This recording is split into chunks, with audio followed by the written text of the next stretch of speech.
Hey everyone, this is Alquasia McCord, and I will be doing Chapter 9 for Broadcast Journalism. Writing for Mass Audience. The secret of communicating with an audience, however large, is to write and speak as though you were talking to only one person. Make it more personal and avoid the trap of sounding patronizing. Aim to talk to the audience and not at them.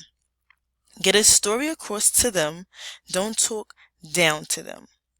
Learn to tell a story rather than write it, and you're halfway there. Broadcasting audience has a different needs to the newspaper reader, and that their needs are different, again, between a radio and television. No second chance. Newspaper readers have one big advantage. Without much effort, they can glance back at the story and reread it to make the sense of it. Unfortunately, broadcasters have only got one chance to be understood. It's best to get it right and easily understood the first time. The onus on making sense of the news lies always with the news writer and the newsreader, never with the audience. This means that the broadcaster story has to be crystal clear the first time it's heard. Does away. Plain English. Plain English does away with williness, wordiness, officialese, and circumlocution, and replaces it with words and descriptions that are concrete and direct. Harold Evans put it, plain English is about calling a spade, and not a factor of production. The dangers is that some reporters, out of deadline pressure and laziness, may put something down on paper which they don't really understand, and hopes that those who will hear it, they won't. You will lose your audience. Easy listening. Irving E. Fang researched what makes broadcast copy easy or difficult to understand. He devised the easy listening formula, which is based on the length of words in a sentence. The idea is to add up all the syllables in a sentence, then subtract from the number of words. If the final score is higher than 20, the sentence contains too many long and abstract words. That will make it hard to understand. Keep it concrete.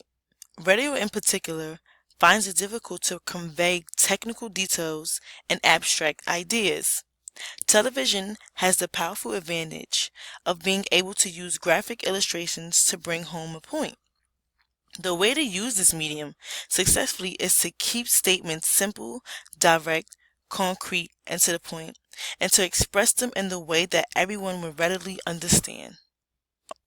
Make it interesting. The journalist has information, and the audience want it as new, important, and relevant, only if it's presented in a way that is both interesting and entertaining. At times, broadcasters will need to tell their audience not simply what they want to hear, but what they need to know. And sometimes broadcasters turn people off, and they will simply turn you off. Contractions. Written and spoken English is the use of contractions. Words like can't, couldn't, wouldn't, shouldn't, and more might look peculiar on paper, but are the substance of spoken English. Rhythm. Spoken English has a rhythm of its own that differs from the written word. The simple reason is that some people have to come up for breaths every now and again. Sometimes sentences that look fine in print sound unfinished when read aloud.